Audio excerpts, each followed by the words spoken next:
의사라는 사람이 도대체 무슨 양심으로 진료를 보는 거예요? 저 진짜 죽다 살아난 거 몰라요? 여기 사우디 리야드의 한 병원에서 의사를 향해 마구 소리치는 여성이 있습니다. 극적으로 죽음의 문턱에서 살아 돌아온 이 여성에게 어떤 일이 있었던 건지 오늘의 사연을 시작하겠습니다. 안녕하세요. 저는 한국 덕분에 두 번째 삶을 살고 있는 22살 레이아나라고 합니다. 작년까지만 해도 네옴시티의 한 건설 현장 사무실에서 일했었죠. 제가 한국에 진 빚이 너무 많아 이렇게라도 한국 사람들의 선한 영향력을 널리 알리고 싶어서 사연을 쓰게 되었어요. 그럼 제게 일어난 기적을 말씀드릴게요. 저는 외교관을 꿈꾸며 리야드에서 열심히 대학을 다니고 있던 학생이었어요. 그날 도서관에서 시험 공부를 하고 있던 중이었죠. 그런데 갑자기 부모님께서 전화가 오셨어요. 공부할 때는 좀처럼 연락을 잘하지 않으시는데 무슨 일인가 싶어 전화를 받았습니다. 어머니는 흐느끼며 동생이 큰 사고가 났다고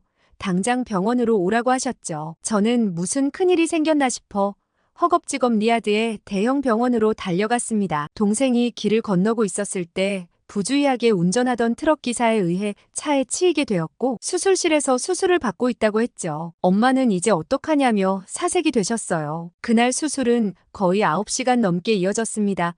긴 수술을 마치고 의사 선생님이 나오셨고 생명엔 지장이 없으나 한쪽 다리를 쓰지 못할지도 모른다고 하셨습니다. 엄마는 그 자리에서 주저앉고 마셨어요. 수술 후 깨어난 동생이 이 일을 어떻게 받아들일까 정말 노심초사했지만 긍정적인 동생은 그래도 죽지 않고 살아난 게 어디냐며 오히려 가족들을 달랬어요. 그리고 열심히 재활을 한번 받아보겠다고 했죠. 그날부터 동생은 좋다는 병원을 다 찾아다니며 재활에 집중했습니다. 그런데 문제가 하나 있었어요. 저희 집은 그렇게 여유 있는 집이 아니었는데 동생의 수술비와 재활 치료비를 감당하기가 버거웠습니다. 그렇다고 한창 고등학생인 동생 보고 재활을 그만 다니라고 할 수도 없었죠. 부모님께선 밤마다 병원비와 치료비로 고민하셨고 저는 더 이상 두 분을 지켜보고 있을 수만은 없었습니다. 그래서 부모님 두 분을 앉혀두고 제가 학교를 그만 다니겠다고 말씀드렸죠. 사실 사우디는 모든 교육비가 공짜기 때문에 학비로 나가는 돈은 없어요. 그렇지만 제가 공부하지 않고 돈을 벌면 생계에 도움이 될 것 같았죠. 부모님께서는 저에게까지 짐을 지우고 싶지 않다며 절대 안 된다고 하셨어요. 사실 저는 학교에서도 꽤 우수한 성적을 받고 있었고 교수님께서도 진행하는 여러 논문에도 참여하기도 하며 학업에 관심이 많았거든요. 그런데 제게 지금 당장 중요한 건 돈을 버는 거라고 생각했고 일단 1년만 휴학하고 돈을 벌어보겠다며 부모님을 설득했습니다. 부모님도 뾰족한 방법이 없었기 때문에 못내 제 의견을 받아들이셨어요. 그때 당시 사우디에는 네옴시티 건설에 굉장히 많은 돈을 쏟아붓고 있었고 그곳은 리야드에서도 꽤 떨어진 곳에 있었던지라 월급도 굉장히 센 편이었어요. 돈이 필요했던 제겐 안성맞춤인 곳이었습니다. 동생은 제게 너무 미안해했지만 저는 동생에게 도움을 줄 수 있어 다행이라고 생각했어요. 그리고 무조건 치료에만 전념하라며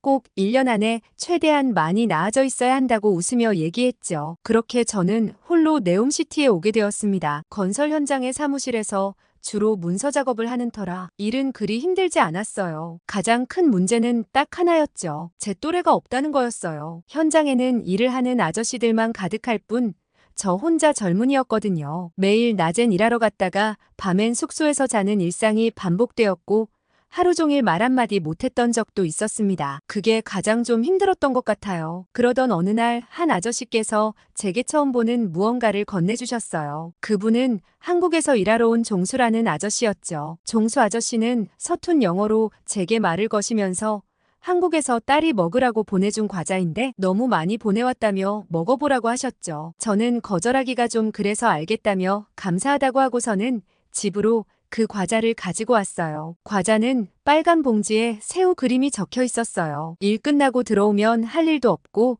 책을 읽으며 과자를 한번 먹어봤죠. 아니 그런데 과자를 하나 둘 먹는데 정말 희한했습니다. 자꾸만 손이 가는 매력이 있더라고요. 분명 엄청 달콤하거나 특별한 매력이 없는 것 같은데도 적당히 짭조름하면서 고소한 게 맛있었습니다. 순식간에 한 봉지를 다 먹었죠. 감사한 마음에 뭐라도 드려야 할 것 같았고 저도 아저씨께 제가 좋아하는 두바이 초콜릿을 드리기로 했죠. 제가 좋아하는 거라 리야드에서부터 넉넉히 챙겨왔거든요. 다음날 아저씨께 정말 맛있게 잘 먹었다고 따님도 하나 드리고 아저씨도 하나 드시라며 2개를 드렸습니다. 그렇게 종수 아저씨를 시작으로 한국 아저씨들과 굉장히 가까워졌어요. 사실 공통된 주제는 없었지만 아저씨들은 늘 혼자 있는 제가 안쓰러웠다며 쉬는 시간에 탁구를 가르쳐 주시기도 하고 발야구를 가르쳐 주시면서 외롭지 않게 저를 잘 챙겨주셨어요. 덕분에 하루 종일 말도 안 하고 지내던 저는 회사 생활에 잘 적응할 수 있게 되었죠. 그런데 건설 현장에서 계속 일을 해서 그런지 머리가 좀 아프고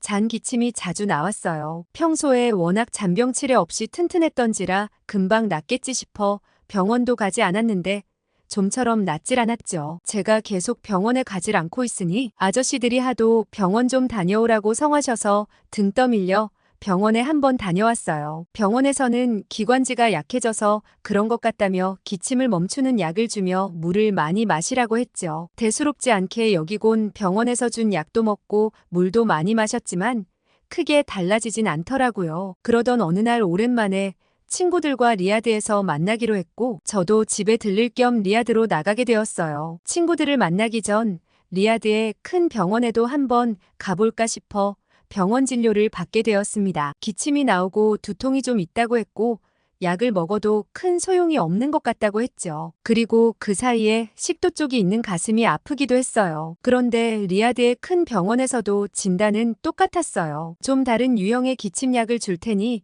이걸 한번 먹어보라는 게 다였죠. 이렇게 장기침과 두통이 낫지 않는 게 의아했지만 심각하게 어디가 아프거나 다른 증상이 있는 게 아니어서 그대로 약을 받아 친구들을 만나러 갔습니다. 친구들은 고등학교 때부터 친하게 지냈던 친구들로 저를 포함해 4명이 어릴 때부터 가까이 잘 지내는 사이였어요. 서로 집안 사정도 다 알고 모르는 게 없을 정도로 절친한 사이였죠. 오랜만에 또래를 만나니 폭풍수다가 이어졌어요. 그런데 친구들이 대학 얘기를 막 하는데 약간 부러운 마음도 들고 소외감도 좀 들더라고요. 저도 원래는 대학에서 한참 꿈을 향해 공부를 하고 있었는데 사무실에서 문서 작업이나 하는 제가 좀 초라해 보이기도 했어요. 그렇지만 금세 생각을 고쳐먹었죠. 이건 우리 가족을 위해 하는 일이라고 말이죠. 친구들은 제게 일하는 게 어떠냐고 물었고 저는 한국 아저씨들 덕분에 나름 잘 지낸다고 했어요. 건설 현장에는 꽤 여러 나라의 사람들이 모여 있는데 단연 한국 아저씨들이 가장 친근하고 배려를 많이 해주시는 편이에요. 제가 한국 아저씨들을 만나고 깜짝 놀랐던 게 하나 있는데요. 이 얘기를 친구들한테 했더니 친구들도 두 눈이 휘둥그레지더라고요. 한국 아저씨들은 평소에 등산복을 입고 다니는 게 좀 신기하다고 했죠. 사우디에는 등산을 하는 문화가 별로 발달되어 있지 않은 데다가 우리가 느끼기에 등산이라고 하면 정말 전문 산악인 같은 느낌이었거든요. 그런데 한국 아저씨들에게 들어본 바에 따르면 한국은 주말마다 산에 가는 사람이 많고 등산 문화가 굉장히 활발하다고 했어요. 그리고 등산복이 굉장히 편해서 등산복을 입어보라고 제게 추천해 주시기까지 했죠. 친구들은 제게 등산복을 추천해준 한국 아저씨들이 정말 재밌다고 난리였어요. 그리고 또 한 가지 달랐던 점은 아저씨들은 꼭 제게 사탕이니 요구르트니 작은 간식 같은 것들을 지나가다 무심하게 챙겨주셨습니다. 어차피 단 건 잘 안 먹는다며 제게 왔다 갔다 하며 챙겨주시는 바람에 제 서랍에는 아저씨들이 준 간식이 가득 차 있어요. 한국 사람들은 참 잘 챙겨준다며 이런 게 하나의 문화인 것 같다고 알려졌죠. 친구들은 제가 해주는 한국 아저씨들 얘기에 두 눈을 반짝이며 열심히 들었습니다. 그러다 친구들이 제게 조심스럽게 우리 여행 가기로 한 거 이번에 가면 어떻냐고 제안했어요. 친구들끼리 대학에 가면 우리 꼭 놀러 가자고 했었는데 원래라면 작년에 가기로 되어 있었는데 그게 미뤄졌던 거죠. 그런데 아무래도 전 여행까지 갈 형편이 안 됐어요. 당장 학교도 못 다니고 있는데 여행은 제게 사치였죠. 차마 돈 때문이라고 말하고 싶진 않아서 일 핑계를 댔어요. 아무래도 휴가를 내기가 어려울 것 같다고 너희들끼리라도 잘 다녀오라고 했죠. 올 때 내 선물 잔뜩 사오는 거 알지? 라고 말하곤 아무렇지 않게 웃어 보이며 속상한 마음을 감췄죠. 그렇게 친구들과 만나고 집으로 돌아오는데 마음이 허했어요. 친구들은 한참 앞으로 나아가고 있는데 저만 제자리 걸음인 것 같은 느낌이 들었죠. 그런데 집에 도착한 후 제 마음은 한결 나아졌습니다. 그래도 동생이 열심히 치료를 받은 덕에 예전보단 많이 호전되어 있었죠. 물론 다른 도움 없이 서는 것도 어렵긴 하지만 그래도 많이 좋아졌다며 누나 생각하면서 힘들어도 이 악물고 열심히 치료를 받고 있다고 했어요. 그런 동생을 보니 복잡했던 마음이 가라앉으며 일을 더 열심히 해야겠다는 생각이 들었습니다. 그런데 그날 저녁 낮에 만났던 친구 중 한 명이 제게 전화가 왔어요. 친구의 전화를 받고 저는 눈물을 글썽일 수밖에 없었습니다. 친구들은 제가 떠나고 난 뒤 한 명이 제 여행비를 나눠내주는 거 어떻게 생각하냐고 얘기를 꺼냈고 너나 할 것 없이 모두 찬성했다고 했어요. 3명의 친구가 자신의 여행비에 제 여행비까지 나눠내준다고 했죠. 우리 다 같이 가야 의미가 있는데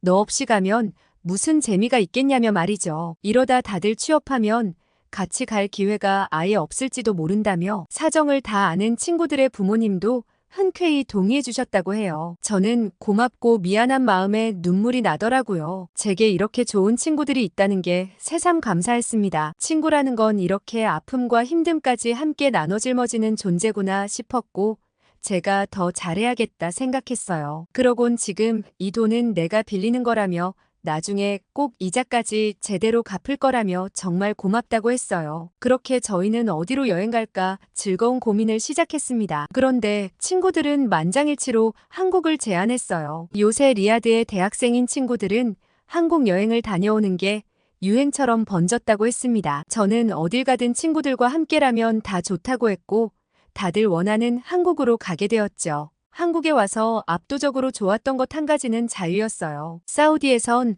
온몸을 가리는 아바야와 니캅이나 히잡을 쓰고 다녀야 했죠. 한여름 50도가 넘는 땡볕에서도 예외는 없었어요. 당연히 그렇게 살아왔기 때문에 다른 나라의 사진이나 영상을 보면서도 저렇게 다니는 건 어떤 기분일까 먼 나라 이야기처럼 상상만 했죠. 사우디에서 아바야를 입지 않는다는 건 상상도 할 수 없는 일이에요. 그렇게 다니는 건 나는 쉬운 여자라는 의미이기 때문에 만약 그렇게 다닌다면 길을 지나다니는 모든 남자들이 추근될 게 뻔하죠. 그렇기 때문에 비행기에서 내리자마자 평생 써왔던 검정색의 긴 천을 벗었을 때 해방되는 기분이었어요. 한국의 시원한 바람은 더없이 상쾌하게 느껴졌습니다. 속이 다 후련했죠. 다른 나라에선 이렇게 자유롭게 다닐 수 있다는 게 너무 부러웠습니다. 친구들은 이거 하나 없는 것만 해도 여행 온 보람이 있다며 뭘 해도 재밌을 것 같다고 얘기했죠. 들뜬 저희는 신나게 공항을 나섰어요. 친구들은 할 일이 너무 많다며 바쁘게 움직여야 한다고 했어요. 그런데 친구들이 제안한 장소는 굉장히 신기했습니다. 유튜브로 재개한 영상을 보여주는데 정말 현란하더라고요. 그곳은 얼굴 밑에 갖가지 색깔의 천을 막 깔아보는 곳이었어요. 친구들 말이 퍼스널 컬러라고 어울리는 색깔을 찾아주는 건데 이걸 알면 화장을 더 잘할 수 있다고 했습니다. 한국 여자들이 화장을 잘하는 이유가 이렇게 색깔을 맞춰 화장하기 때문이라고 했죠. 그러면서 우리도 이 퍼스널 컬러를 알면 한국 여자들처럼 더 화장을 잘할 수 있지 않을까 기대하며 지하철을 타고 이동했습니다. 그런데 한국에 오고 난 뒤 미묘하게 증상이 더 심해진 느낌이었어요. 친구들은 리야드에서도 그러더니 이렇게 기침을 많이 하는 게 이상하다고 했죠. 도대체 언제부터 이런 거냐고 제게 물었고 제가 사실 한참 됐는데 병원에 가도 잘 낫지 않는다고 실토했습니다. 그러자 이렇게 계속 기침하는데 여행을 이어갈 순 없다며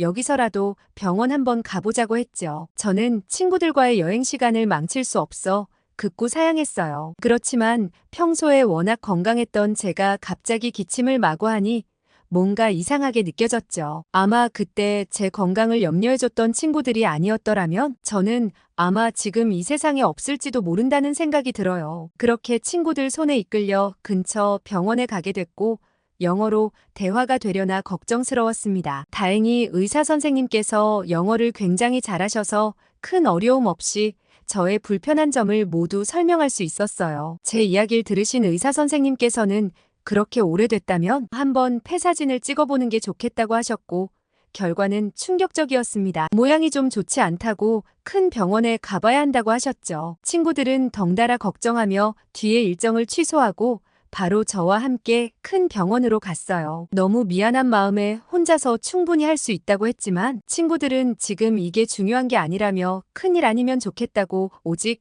제 걱정만 해줬죠. 의사 선생님께서 추천해주신 상급 병원으로 접수를 하는데 저는 깜짝 놀랐습니다. 한국은 뭐 이런 게 다 있나 했죠. 접수를 받으시는 선생님께서는 아랍어가 가능한 병원 코디네이터를 불러와 주겠다고 했습니다. 알고 봤더니 한국 의료 시스템이 워낙 뛰어나 아랍 상류층은 수술이 있을 땐 한국을 자주 찾아서 아랍어가 가능한 코디네이터가 근무하고 있다고 했죠. 덕분에 편하게 진료 일정을 잡을 수 있었습니다. 운 좋게 취소된 자리가 있어 오래 기다리지 않고 진료를 볼 수 있었고 병원에서는 조직 검사를 해야 한다고 하셨습니다. 조직 검사를 하기 위해 3일간 입원했는데 검진 결과는 절망적이었습니다. 사실 그때 당시만 해도 차라리 이게 거짓말이었으면 했죠. 제 진단명은 폐암이었습니다. 사우디의 병원에선 단순 기관지가 안 좋아 기침을 하는 거라고 했었는데 암이라니 믿기질 않았죠. 의사 선생님께선 다행히 1기 A단계라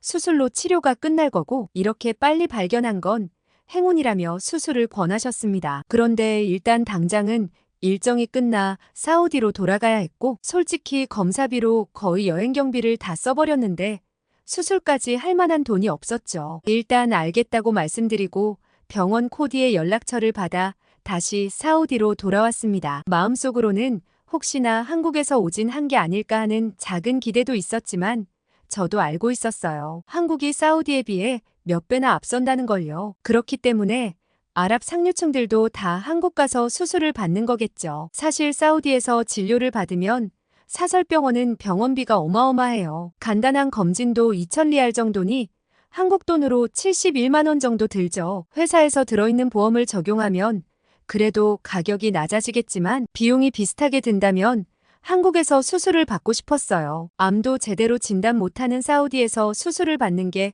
너무 불안한 마음이었죠. 그런데 가뜩이나 동생 치료비로 집에 돈 들어가는 일도 많은데 이걸 부모님께 말도 못하겠고 도대체 이 큰 돈을 어떻게 마련하나 고민이었습니다. 그렇게 죽상을 하고 밥을 먹고 있는데 종수 아저씨를 비롯한 한국 아저씨들이 제게 무슨 일이냐고 물어봤어요. 여행도 잘 갔다 왔는데 표정이 왜 이렇게 어둡냐고 묻는 것 같았죠. 사실 아저씨들이 영어를 유창하게 잘하시는 게 아니라서 어차피 다 못 알아들으실 테고 저는 어디 털어놓을 데도 없어서 편하게 제 고민을 말씀드렸습니다. 한국에서 폐암 초기라는 걸 알게 됐고 하루빨리 수술을 받으면 좋은데 집안 형편이 어려워서 큰 돈을 구할 데가 없어 고민이라고 했죠. 아저씨들은 다 알아들으신 건 아니었지만 어디가 아프다는 정도만 알아들으신 것 같았어요. 그리고 제게 힘내라는 말을 하셨죠. 그러던 어느 날 회사 대표님께서 갑자기 저를 부르셨어요. 입사 이후로 저를 따로 부르신 적은 처음이라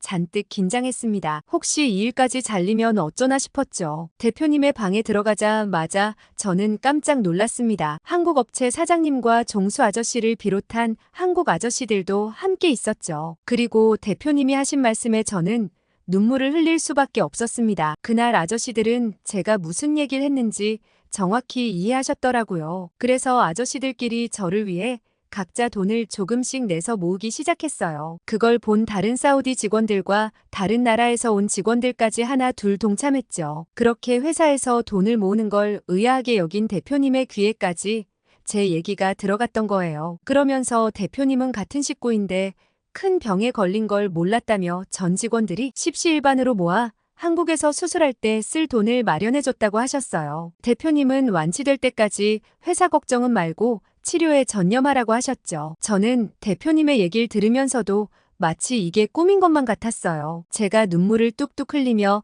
감격해 아무 말도 하지 못하자 종수 아저씨가 제게 다가왔습니다. 이렇게 너를 응원하는 사람들이 많으니 씩씩하게 치료받고 얼른 다시 돌아오라고 하셨죠. 그곳에 계신 모든 직원들이 저를 따뜻한 눈빛으로 바라봐 주었습니다. 한국 아저씨들이 아니었다면 제가 감히 이런 대접을 받을 수 있었을까 상상하기 어려웠습니다. 한국에서 수술받고 꼭 건강해진 모습으로 돌아오겠다며 조금만 기다려달라고 했죠. 그렇게 자리로 돌아와 짐을 정리했습니다. 서랍을 여는데 한 번 더 울컥하고 말았죠. 아저씨들이 오가며 제게 하나씩 주셨던 사탕과 간식거리들이 가득 들어있었어요. 저는 서랍 가득한 아저씨들의 사랑을 가방에 담아갔습니다. 한국에 가서 힘들 때마다 하나씩 꺼내 먹어야겠다고 생각하면서요. 그렇게 짐을 챙겨 집으로 돌아왔어요. 집에 도착하자 가족들은 갑작스런 방문에 깜짝 놀랐죠. 저는 그제서야 자초지종을 말했습니다. 제 말을 듣자마자 부모님께선 저를 꼭 끌어안고 흐느끼셨어요. 그런 일이 있었는데도 차마 말도 못했냐며 안쓰러워하시면서도 제게 도움을 주신 분들이 너무 고맙다며 어떻게든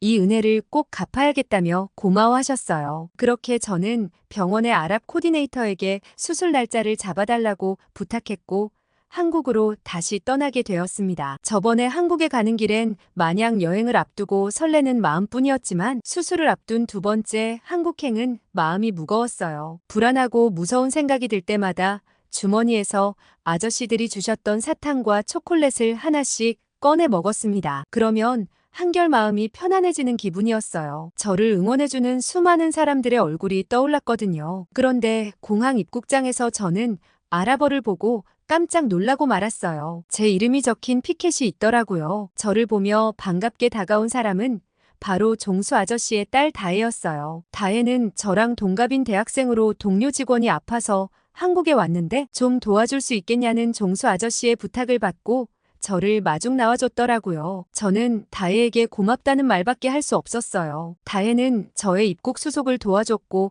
불편한 게 있으면 언제든지 연락하라고 얘기했습니다. 다혜가 돌아가고 나서 저는 하염없이 수술 일정을 기다렸어요. 중간에 잡힌 수술이다 보니 수술 시간이 미정이었고 다른 급한 수술이 끝나야 제가 들어갈 수 있었기 때문에 무한 대기였죠. 그렇게 멍하니 기다리고 있는데 같은 병실을 쓰는 아주머니께서 요구르트 하나를 제게 건네주셨어요. 낯선 나라에서 온 제가 병동에 있는 게 어쩌면 불편하실 수 있으실 텐데도 따뜻하게 대해주시는 게 감사했습니다. 뭐라 말씀하시는지 이해할 순 없었지만 수술 잘 끝나고 먹으라고 힘내라고 주시는 거라 생각했죠. 한참을 기다리다 오후 4시가 돼서야 수술실에 들어갈 수 있었습니다. 그렇게 오후 7시쯤 수술이 끝나고 회복실에 있는데 어찌된 일인지 피가 멎질 않아 다시 재수술에 들어가 밤 9시 반쯤 나왔습니다. 나중에 상황을 들어보니 림프절을 떼어냈는데 떼어낸 자리에 약해진 부위 혈관이 터진 바람에 출혈을 잡아야 해서 2번 수술할 수밖에 없었다고 하셨죠. 간혹 발생하는 일이긴 한데 의사 선생님 실력이 워낙 좋으셔서 쉽게 해결할 수 있었다고 하셨습니다. 수술이 끝나고 깨어나 보니 어느새 다혜가 와 있었어요. 다혜는 객담이 나와야 한다며 네뷸라이저를 하는 것도 옆에서 세심하게 도와줬습니다. 저 혼자였다면 비몽사몽 정신이 없었을 텐데 살뜰하게 챙겨주는 다혜 덕분에 회복을 더 빨리 할 수 있지 않았나 싶었어요. 수술 후 의사 선생님을 만나 얘기를 듣는데 저는 깜짝 놀라고 말았어요. 5일 뒤면 퇴원이 가능하다고 했죠. 조기에 발견했기 때문에 항암 치료도 필요 없으니 2주 뒤 한 번 더 검사를 받으러 오라고 했습니다. 아랍 코디네이터가 있어 의사 선생님과의 소통도 매우 편했죠. 그런데 아랍 코디네이터가 제게 하는 말을 듣고 깜짝 놀랐습니다. 저와 같은 병실에 있는 아주머니들께서 너무 젊은 제가 암에 걸려서 많이 안타까워하셨는데 수술이 정말 잘 끝나서 다행이라며 다들 좋아한다고 하셨어요. 그리고 제가 금세 퇴원 예정인 것을 보고서는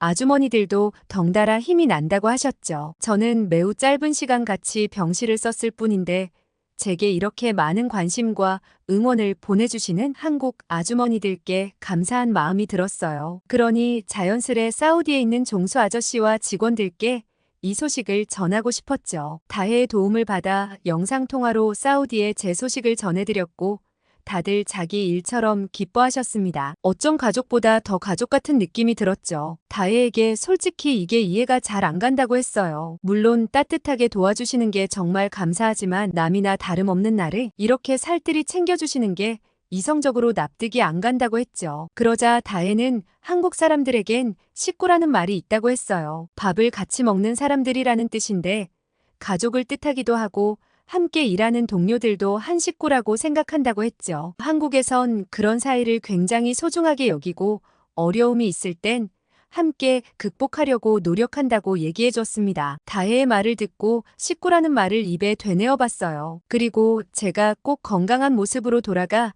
은혜를 갚아야겠다고 생각했죠. 그렇게 2주 후 검사를 받고 의사 선생님께선 제게 완치 판정을 내려주셨습니다. 폐의 40%가 잘려나갔지만 전이도 없고 항암 치료도 필요 없고 3개월에 한 번씩만 흉부 CT 촬영으로 추적 관찰을 하면 된다고 하셨죠. 저는 저를 치료해주신 의사 선생님께 정말 감사하다는 말을 드리고 병실에 짐을 정리하러 올라갔어요. 소식을 전해들은 아주머니들께선 정말 축하한다고 우리 병실의 식구 한 명이 건강하게 완치되어 나간 걸 보니 아주머니들도 깨끗이 싹 다 나아서 나갈 수 있을 것 같은 힘이 된다고 고마워하셨죠. 저는 아주머니들께 뭔가 도움이 될 만한 걸 드리고 싶었고 아저씨들께서 제게 주셨던 사탕과 초콜릿을 드리며 이게 꼭 행운을 가져다 줄 거라고 말씀드렸습니다. 그리고 아주머니 한 분 한 분 손을 잡아드리며 인사하고는 병실을 나섰습니다. 공항에서 다혜와 헤어지려는데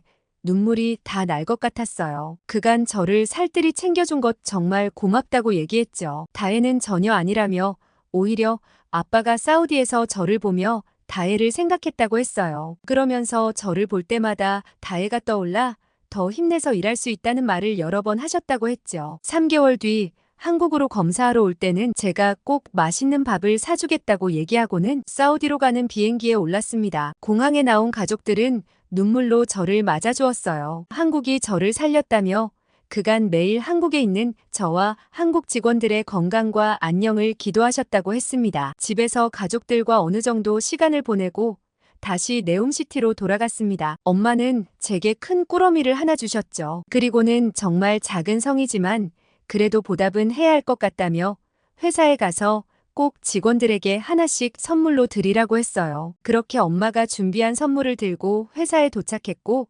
종수 아저씨와 직원들은 저를 마중 나와 주셨어요. 건강하게 돌아와서 정말 다행이라며 한박웃음을 지어주셨습니다. 저는 꼭 또 다른 가족이 생긴 것만 같았죠. 어머니가 준비한 선물을 하나씩 전해드렸는데 그 선물은 어머니가 직접 뜨개질한 네잎클로버 열쇠고리였어요. 제게 행운을 가져다 주신 분들께 또 다른 행운이 오길 바라는 마음에서 제가 한국에 있는 내내 정성을 담아 만드셨대요. 그리고 저는 지금 더 이상 회사를 다니지 않고 있어요. 왜냐고요? 한국 대표님이 제게 장학금을 지원해 주신 덕분에 학교에서 공부를 하고 있기 때문이죠. 저는 한국에서 일하는 외교관이 되기 위해 열심히 공부하고 있어요. 제게 한국은 두 번째 인생을 가져다 준 거나 다름없죠. 제가 받은 은혜를 갚기 위해 열심히 공부해서 한국에 보답하는 사람이 될 거예요. 언젠가 더 좋은 소식으로 연락할 수 있으면 좋겠어요. 오늘 레이아나 씨의 사연 어떻게 들으셨나요? 폐암은 정말 조기 발견이 어려운 질병인데 레이아나 씨가 참 운이 좋은 것 같아요. 옆에 좋은 한국 사람들도 많고 친구들도 많았으니까요. 해외에서 일하는 우리 한국 분들이 외국에서도 선한 일을 많이 해주시고 계셔서 흐뭇한 마음이 듭니다. 오늘 사연을 재밌게 들으셨다면 구독, 좋아요 마구 눌러주시고 저는 더 흐뭇한 사연으로 돌아오겠습니다. 이상 감동필름이었습니다.